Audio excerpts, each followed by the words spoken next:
दोस्तों, इस बहुत कमाल की किताब कविता में दिल्ली से कवि मित्र, बहुत चर्चित हो रहे आलोचक अर्पण कुमार जी की दो छोटी कविताएं आपको सुनाती हूँ। इस संग्रह का संपादन राधेश्याम तिवारी जी ने किया है, प्रकाशन साहित्य अकादमी से हुआ है।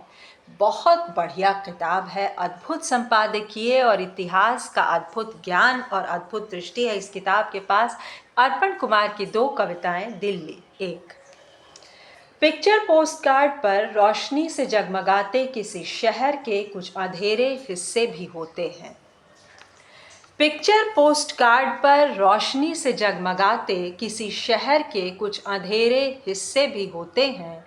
हो सके अगर तो उजाले से निकल बाहर, कभी उधर भी जाकर आओ ज़रा। दूसरी कविता है, बहुत बढ़िया। दूसरी कविता है, मैं चाहता हूँ दिल्ली में कुछ दिनों के लिए ब्लैक आउट हो जाए। और मैं इससे इतना तारुफ रखती हूँ। अभी न जाए बत्ती, यानी कि एक नियामत है कि अब ठीक जब आप खाना गर्म करने चलेंगे तो बिहार की तरह बत्ती नहीं चली जाएगी और आप माइक्रोवेव का इस्तेमाल करने से वंचित रह जाएंगे। ऐसा नहीं होगा। लेकिन आप कविता को ध्यान से पढ़िए। मैं चाहता हूँ दिल्ली में कुछ दिनों के लिए ब्लैकआउट हो जाए। मैं देखना चाहता हूँ रोशनी से जगमगाते रहने के बावजूद अपराध राजधानी बना यह शहर। मैं अंधेरे में भारत की राजधानी का फक्क पड़ता।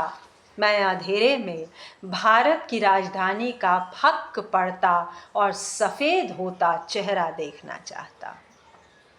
कमाल की कविता है ना? बधाई अर्पण कुमार जी को। और मुझे इस बात की बेहद खुशी है कि इसी कविता के पड़ोस में, इसी के बगल में मेरी भी कविता है। अगली बार सुनाऊंगी। शुक्रिया। हम पढ़ रहे हैं दिल्ली में कविता, कविता में दिल्ली।